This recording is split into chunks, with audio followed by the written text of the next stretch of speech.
The last thing 12-year-old Cameron heard before his world collapsed was the soft click of a door closing. It was March 15, 2021, at exactly 6:47 in the morning, and his mother had just walked out of their cramped Miami apartment, never to return. But this wasn't a story of a mother running to the store for milk or leaving for work. This was the beginning of the most calculated act of child abandonment in modern American history. Behind that door, Cameron lay sleeping next to his fraternal twin brother, Gene, both of them 12 years old, with their 9-year-old brother Tyler curled up in the corner, clutching a stuffed dinosaur. They had no idea that their mother, Isabella Maine, had just condemned them to 3 years of complete isolation. 3 years of surviving on their own. 3 years of waiting for someone who would never come back. What makes this case so horrifying isn't just that Isabella abandoned her children. It's that she planned it with surgical precision, ensuring they'd stay alive just long enough to avoid murder charges while she lived a life of luxury with her new boyfriend. She didn't forget about them. She erased them. Isabella Maine wasn't born into chaos or raised in poverty. At 34 years old, she grew up in a comfortable suburban home in Sacramento, California. Her parents, David and Sarah Maine, were hardworking middle-class Americans who gave their daughter every opportunity to succeed. Private tutoring, piano lessons, family vacations to Disneyland. By all accounts, Isabella was loved, supported, and given everything a child could want. But even as a teenager, there were warning signs. Isabella craved attention like oxygen. She needed to be the star of every conversation, the center of every room. She learned early that her striking looks and charming personality could get her whatever she wanted. At 16, she was dating college boys with cars and credit cards. At 17, she was pregnant. Her parents were devastated. "We raised her better than this," Sarah Maine would later tell investigators through tears. "We don't understand where we went wrong." But Isabella didn't see her pregnancy as a mistake. She saw it as an opportunity. The baby's father was 24-year-old Derek Thompson, a part-time student who worked at her electronics store. He wasn't wealthy, but he was older, and that made Isabella feel sophisticated and mature. She named the baby Sophia and immediately began planning how this child would improve her life. "I thought having a baby would make Derek want to marry me," she later admitted to police. "I thought it would make us a real family." But Derek had other plans. The moment Sophia was born, he vanished. No child support, no contact, no help of any kind. Isabella was 17 years old with a newborn baby and no idea how to take care of her. But rather than step up and learn to be a mother, Isabella made her first abandonment decision. She gave Sophia to her parents. "I'm too young for this," she told them. "I need to finish school and figure out my life." David and Sarah Maine agreed to raise their granddaughter, thinking it would be temporary. Isabella said she just needed a year to get on her feet. "We thought we were helping," Sarah recalled years later. "We thought she'd come back for her daughter when she was ready." But Isabella had no intention of taking Sophia back. She'd learned something important that day. Children were obstacles to the life she wanted, and obstacles could be removed. Isabella moved to Miami in 2000, telling everyone she was pursuing opportunities in fashion marketing. She was beautiful enough for the industry, but she lacked the discipline and work ethic required. Instead, she drifted from job to job, retail sales, restaurant hostess, brief stints as a club promoter. She learned to live off men. There was always a boyfriend willing to pay her rent, buy her clothes, take her out to expensive dinners. Isabella perfected the art of being the perfect girlfriend. Sexy, fun, carefree. The kind of woman men wanted to be seen with. But there was one rule in all her relationships: no serious commitments. She didn't want marriage. She didn't want children. She wanted freedom. For 7 years, this lifestyle worked perfectly. Then in 2007, she met Anthony Rodriguez, a construction foreman who was charming, handsome, and completely infatuated with Isabella. They moved in together within 2 months. For the first time since leaving California, Isabella felt like she might want something permanent. Anthony talked about marriage, about buying a house, about building a life together. And Isabella let herself believe it could happen. Then she got pregnant. Not with one baby, with twins. Anthony was initially excited. Twins. We're going to have twins, baby. But as Isabella's pregnancy progressed, Anthony began to change. The reality of supporting 3 people on a construction worker's salary was overwhelming. He started working longer hours, staying out later, coming home drunk more often. By the time Cameron and Jean were born in 2009, Anthony was already emotionally checked out. When the twins were 8 months old, he left. No warning, no explanation, no forwarding address. Isabella woke up one morning to find a note on the kitchen table. "I can't do this. I'm sorry. I'll send money when I can." He never sent money, and Isabella never saw him again. Now she was 27 years old with 2 babies and no support system. She'd burned bridges with her family when she refused to take responsibility for Sophia. She had no real job skills and no education beyond high school. For the first time in her life, Isabella was truly trapped. But she was also resourceful. She learned to work the system like a professional. Government assistance, food stamps, WIC, housing vouchers, childcare assistance. Isabella discovered that being a struggling single mother came with benefits. Sympathy, financial help, and excuses for why she couldn't be expected to do more. She moved the twins to a subsidized apartment in Liberty City, Miami, a rough neighborhood where nobody asked too many questions and everyone minded their own business. Perfect for a woman who didn't want scrutiny.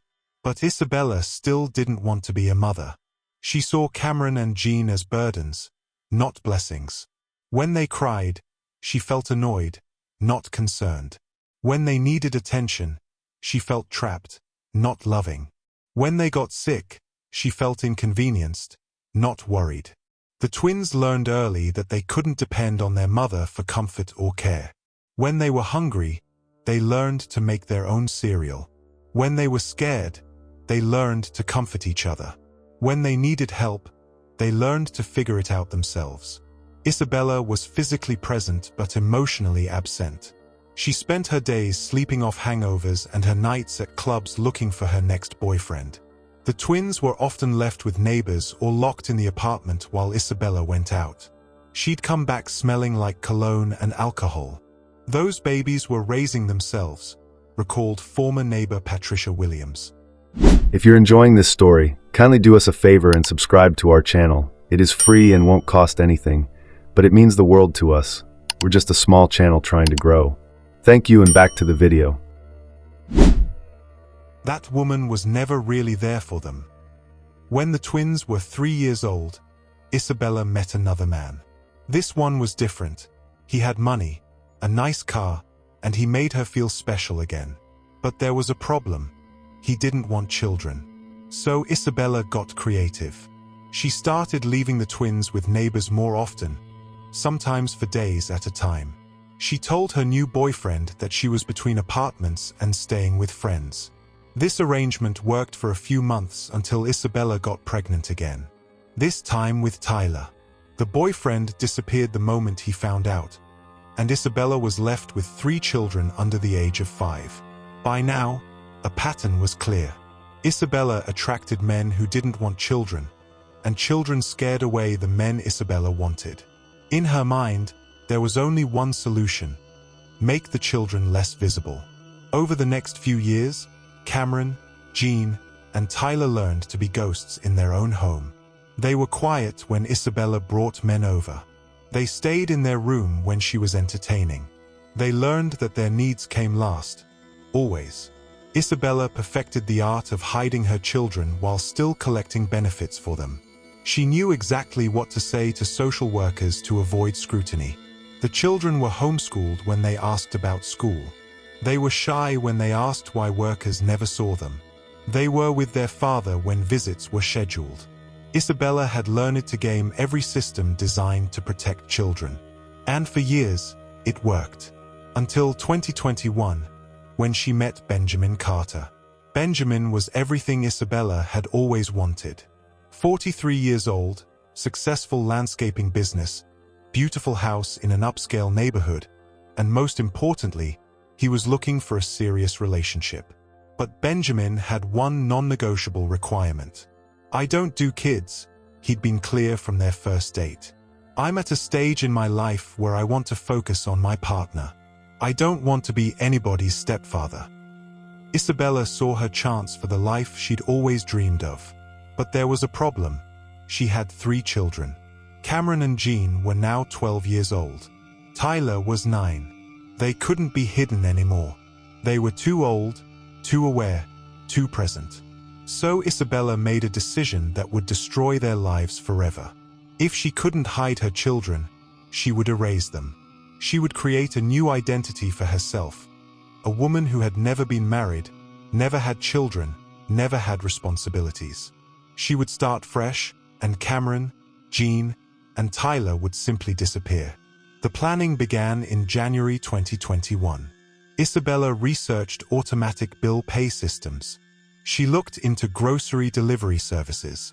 She told the children's homeschool program that she was taking a break from formal education. She prepared her children for an abandonment she presented as temporary. "Mum's going to go handle some business," she told them. "You're big kids now. You can take care of yourselves for a little while."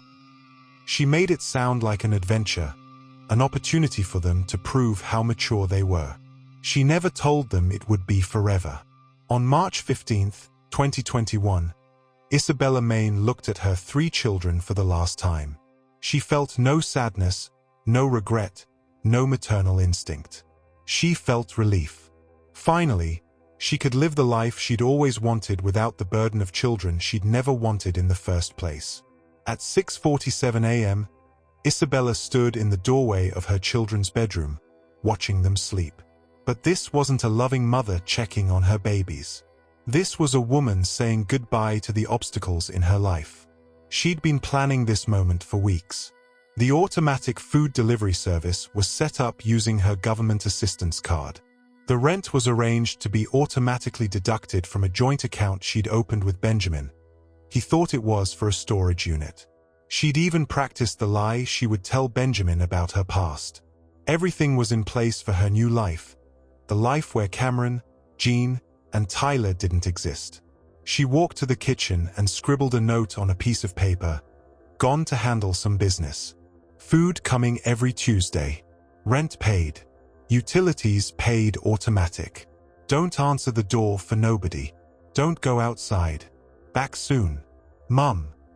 She left the note on the kitchen counter, grabbed her suitcase, and walked toward the door. For just a moment, she paused. From the bedroom, she could hear 9-year-old Tyler talking in his sleep. Isabella felt a flicker of something. Guilt, love, regret.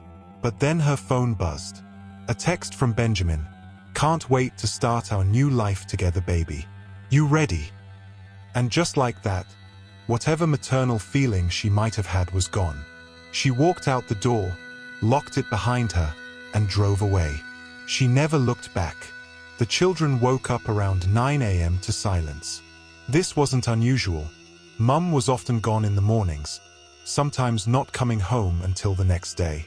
Every time they heard footsteps in the hallway, they looked toward the door hopefully. But Isabella never came. By the 3rd day, even Cameron was getting worried.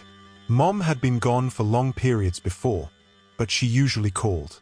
Their phone, an old landline that barely worked, hadn't rung once. The food was running dangerously low. Cameron searched every cabinet, finding only a box of stale crackers, some peanut butter, and a can of soup. "We need to make this last," he told his siblings, rationing the food into tiny portions. Tyler started crying. "I want Mum," he sobbed. "When is she coming back?" Cameron didn't have an answer. For the first time in his 12 years of life, he was truly afraid. On Tuesday morning, there was a knock at the door. The children froze. Mum had always told them, "Don't answer the door for nobody." But what if it was her? What if she'd lost her keys? Cameron crept to the door and listened. "Delivery for Maine," a voice called out. He looked through the peephole and saw a man in uniform holding grocery bags. The children waited until the man left, then slowly opened the door. Sitting outside were 4 bags of groceries: cereal, canned ravioli, instant ramen, crackers, juice boxes, peanut butter, bread. Basic survival food. The children dragged the bags inside, their stomachs growling with hunger. For the first time in days, they had enough to eat. But still no sign of Mum. A routine began to form. Every Tuesday, groceries appeared outside their door. The children learned to listen for the delivery truck, waiting until the coast was clear before bringing the food inside. By the end of the first month, the children had stopped asking when Mum was coming back. They had created their own little world inside that apartment. They played games with broken toys. They told each other stories. They took care of each other when someone was sick.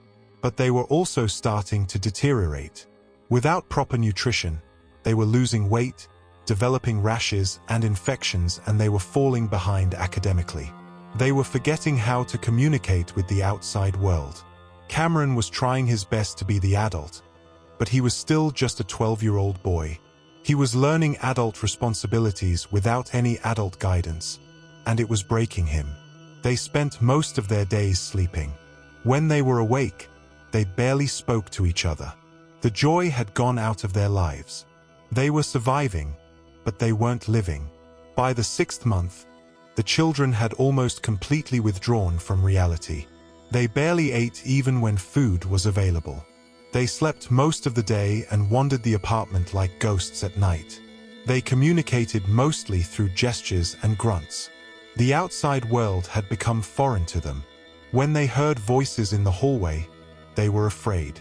When they saw sunlight through the windows, it hurt their eyes. Meanwhile, Isabella Maine was living her dream life. She'd moved in with Benjamin Carter and told him she had no children. She'd created an entirely new identity for herself. A woman who was focused on her career and hadn't found the right man to settle down with until now. Benjamin genuinely had no idea that Isabella had children. "She told me she'd never been married, never had kids," he would later tell investigators, his voice shaking.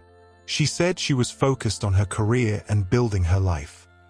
Isabella got a job at an upscale boutique, telling co-workers she was childless and carefree. For 3 years, she lived like she'd never had children at all. The automatic rent payments continued every month. Isabella told Benjamin she was paying for a storage unit where she kept family belongings, photos and furniture from her grandmother. It wasn't that much money, so he never questioned it. Isabella had calculated everything perfectly. She was keeping her children alive to avoid murder charges while living as if they'd never existed. It was the perfect crime, except for one thing. She'd forgotten that children are human beings, not problems to be managed. By year 2, the children were barely recognizable. Cameron had grown taller but was severely underweight.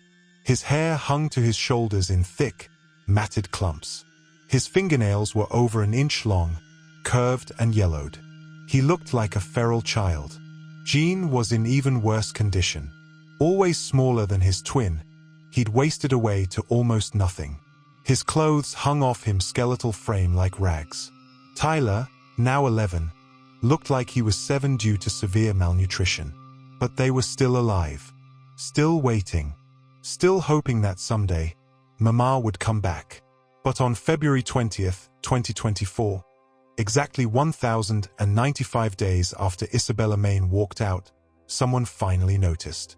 Jennifer Thompson had been living in apartment 4C for exactly 3 weeks when she first heard the sounds. It was 2 a.m. on a Tuesday night, and she was trying to get her 2-year-old daughter back to sleep after a nightmare. That's when she heard it through the thin walls, shuffling, scraping, like something being dragged across the floor.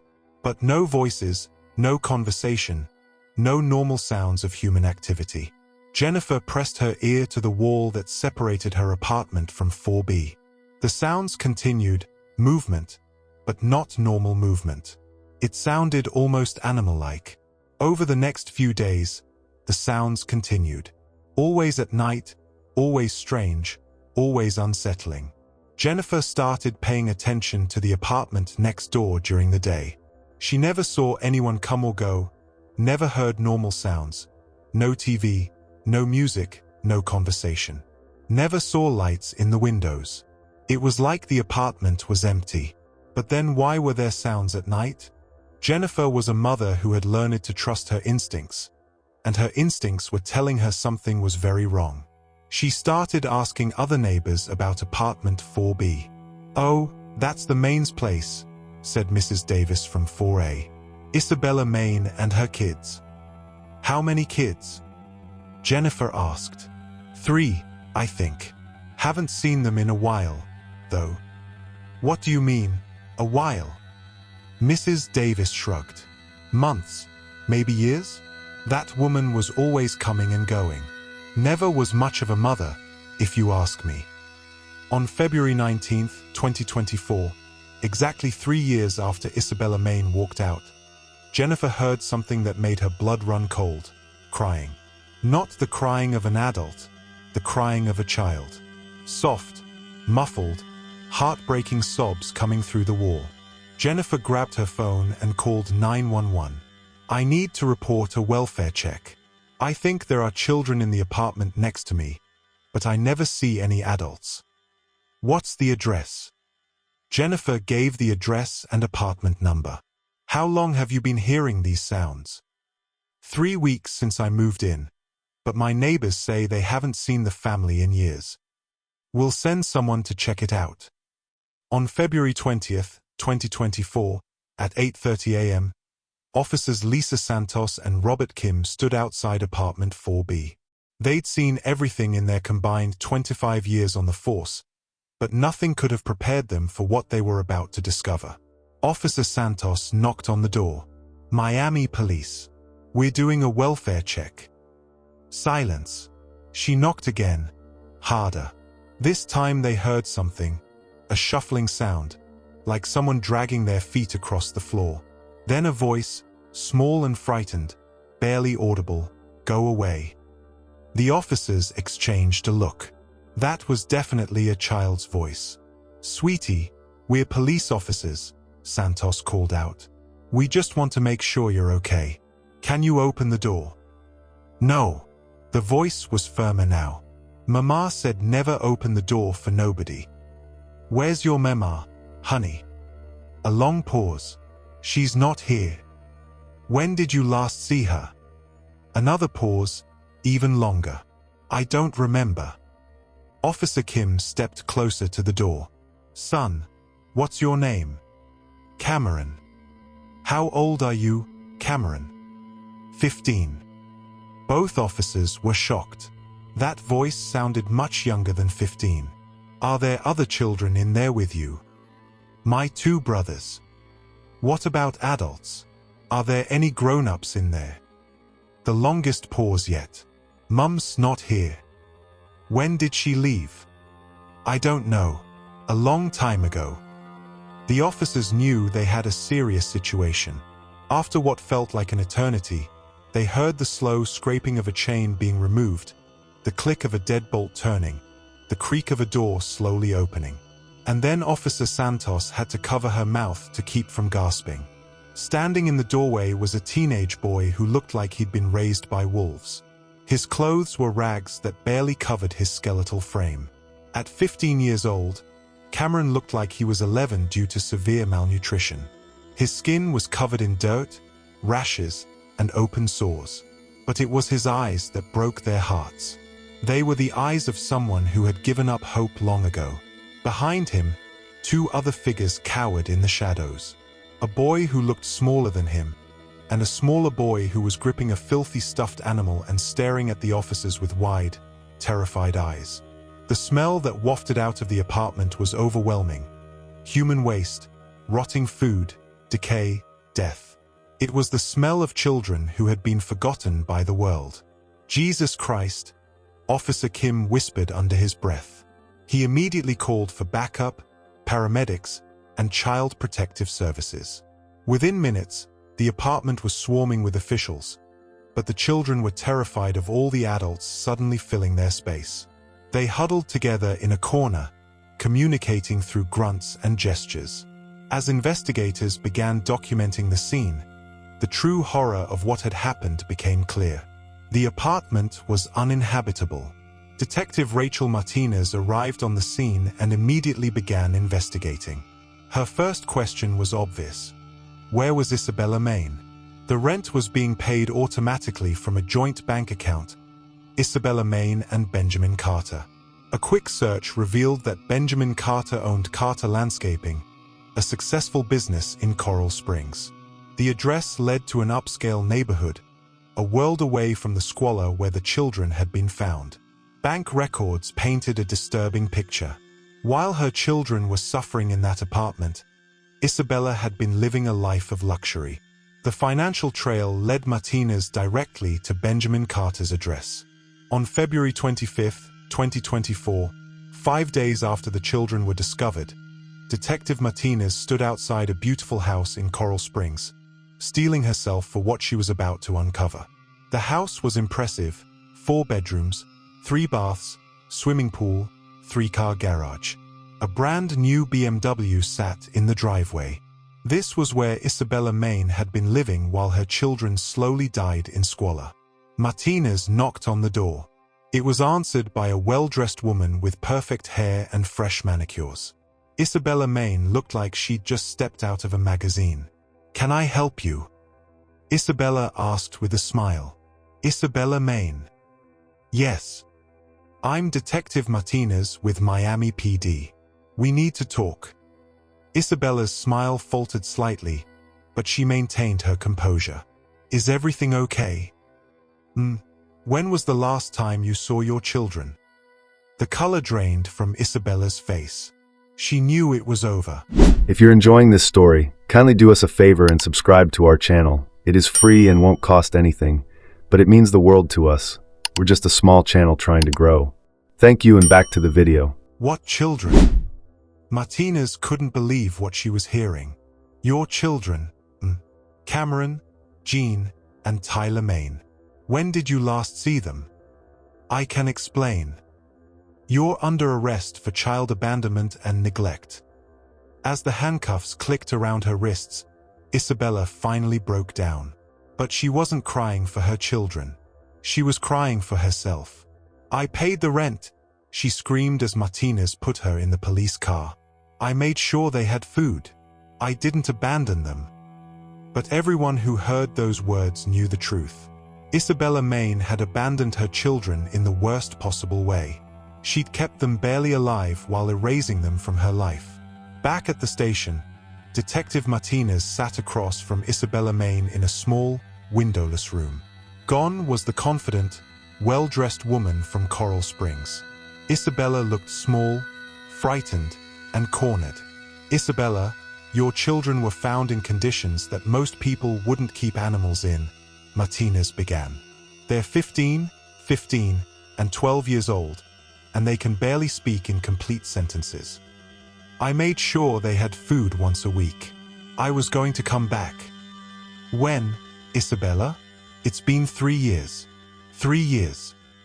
Martinez pulled out photos from the apartment. Isabella winced when she saw them. "Your son Cameron scratched tally marks on the wall," Martinez continued.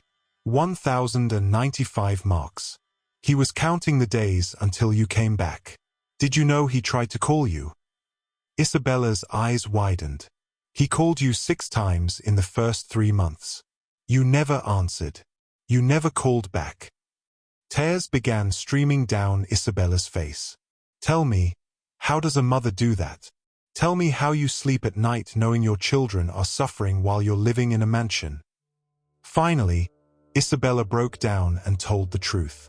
She'd moved in with Benjamin and told him she had no children. She'd created an entirely new identity for herself. "I just wanted to be happy," she cried. "I never wanted to be a mother. I never asked for this." Martinez stared at her in disgust. "But you were a mother, Isabella. You had 3 children who needed you, and you threw them away like garbage." While Isabella was being interrogated, detectives were also questioning Benjamin Carter. What they discovered was almost as shocking as Isabella's abandonment. Benjamin genuinely had no idea that Isabella had children. "She told me she'd never been married, never had kids," he told investigators, his voice shaking. "She said she was focused on her career and hadn't found the right man to settle down with." Benjamin was 43 years old, successful, and had been looking for a serious relationship.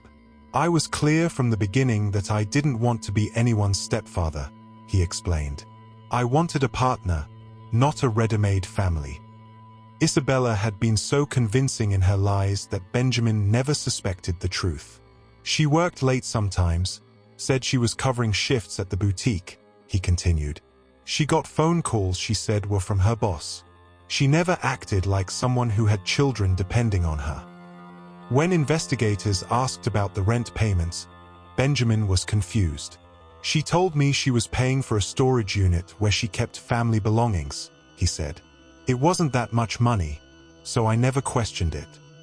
The revelation that Isabella had been paying for her children's apartment while telling her boyfriend it was for storage showed the calculated nature of her deception.